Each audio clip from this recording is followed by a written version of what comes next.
It's been 2.5 years since Fire Emblem Engage came out.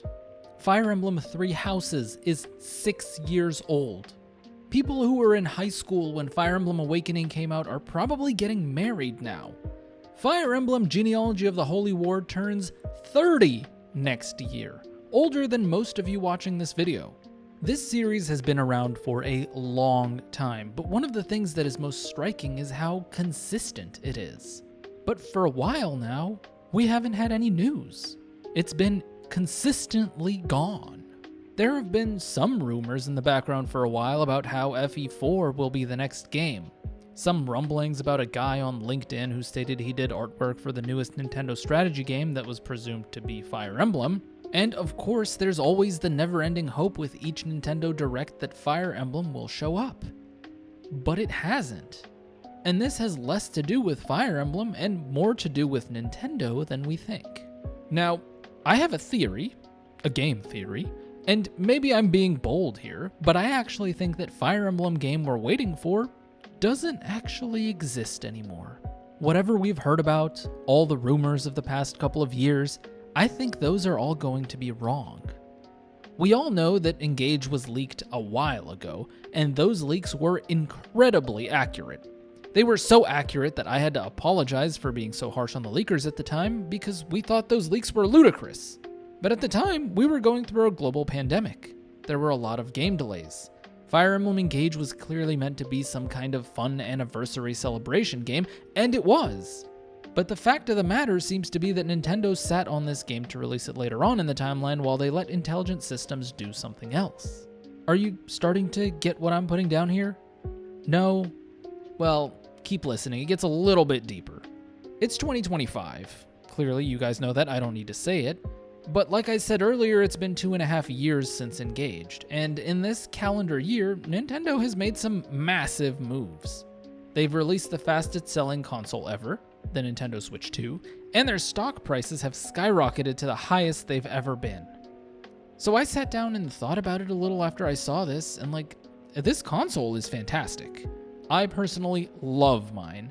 It just feels good in my hands, literally, holding it feels nice. And it runs like a charm, and Mario Kart is so much fun. And I think that's what the direction of Fire Emblem is going to be. On the Switch 2, and only the Switch 2. Look at Donkey Kong Bonanza. This game was a game we know for a fact was being developed on the original Switch, and the developers canned it to move to the Switch 2. The result? This game blew up the internet like almost nothing I've ever seen before. I'm no Donkey Kong fan, and I never played the game, but seeing this get put side by side with Expedition 33 for Game of the Year is insane to me, because that game was such a masterpiece it skyrocketed into my top 10 games of all time. Call it copium, but that's why I believe our previous Fire Emblem game just no longer exists. Instead of being subjected to the end of console life cycle like Shadows of Valentia was on the 3DS, our sales and popularity success meant that we were granted the prestige of now being developed on the next level, the level of the Switch 2. So where does this put us? DK Bonanza was ready right out the gate, and if it weren't for them probably trying to stagger the release so that Mario Kart World got the spotlight for a bit, I'm sure it was ready on day one for the Switch. Where are the rest of the Switch 2 games? With the absolute rise of Nintendo's stock, there is something these investors know behind closed doors that we do not. And it's clear that this means that Nintendo has a pretty robust timeline for the Switch 2, and I think that's going to include the next Fire Emblem game. I didn't know that this script was going to devolve into a breakdown of what I think Nintendo's marketing and game release strategy is when I started writing it, but it just makes a lot of sense, at least to me. Now let's get back to Fire Emblem. You might be like, hey Link, if you think that previous game was completely deleted and banished to the Shadow Realm, do you really think they've shifted gears onto a new project altogether? And honestly, I think that's certainly an interesting take, and a highly plausible one since there are two directions I think Nintendo and Intelligent Systems can take here, and neither one of them is really superior to the other. But do let me know what you guys think is the more likely scenario. The first one is that they continue the original project they're working on and just give it a facelift and a bunch of enhancements and new tech given the flexibility and power of the new console, just like DK Bonanza did. And heck, that's probably what they did with Mario Kart World 2 now that I think about it. I mean, Mario Kart 8 Deluxe was out for 12, 13 years? So yeah, maybe Intelligent Systems was working on an FE4 remake like we believe they were based on the old lakes, and they just decided to make it a bigger project with more detail, better looking maps, enhanced mechanics, animations, music, and maybe the Battle of Belhalla with an HD cinematic. Oh man, one can only dream. Personally, I think this is a great way to get all those old school Fire Emblem fans to buy a Switch. You'll definitely get a lot of them to come out of the woodwork here, and it'll certainly sell the system at least a little bit. You'll probably capitalize less on the current crowd who's here for flashy new games, but at the same time, they don't exactly have many choices to choose from if this comes out early enough.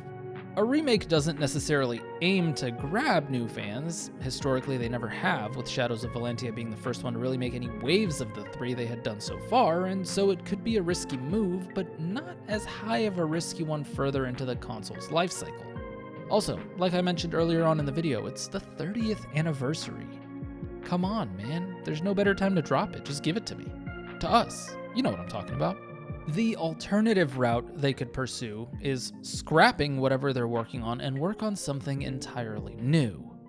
We kind of saw this with Three Houses, where they waited a couple of years to work on something for the Switch, and after that came out with a blockbuster slam dunk hit that not only shattered Fire Emblem sales records, but was one of the best games on the consoles overall from a quality perspective.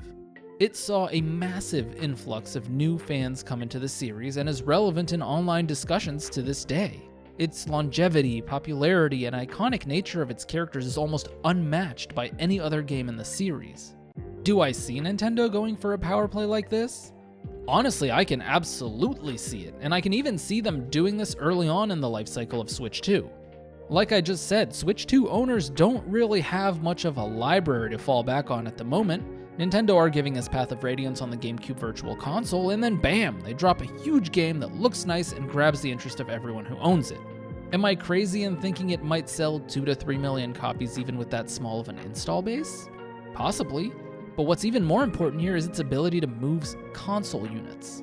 I can guarantee you right now that Fire Emblem fans will buy Switch 2s to play a new FE game that isn't a remake. Where does my guarantee come from? Well, that's easy. I'm looking at you guys, the viewers. But not only that, I think the majority of the Fire Emblem YouTube community doesn't even have a Switch 2 yet. At least my friend groups don't, because I've been playing Mario Kart on my own all this time. So yeah, I know everyone else who's going to cover this game will buy a Switch 2 just to cover this game. It will happen. And frankly, if Fire Emblem Heroes is somehow still alive and can somehow still siphon off $2 to $3 million a month from Fire Emblem fans 8 years later, we've clearly shown that we're a fan base that are starving for new things, and a new thing will sell their console for sure, especially if they are somehow able to tap back into that Three Houses market they so aptly did 6 years ago. Are these the ramblings of a Fire Emblem fan that is dying of thirst in this drought we're going through? Absolutely, but feel free to let me know if you guys think I'm just being stupid because I'm hoping for a new game, or if this actually isn't that far-fetched of a theory. And with that said, I'll see you all in another video very soon. Peace.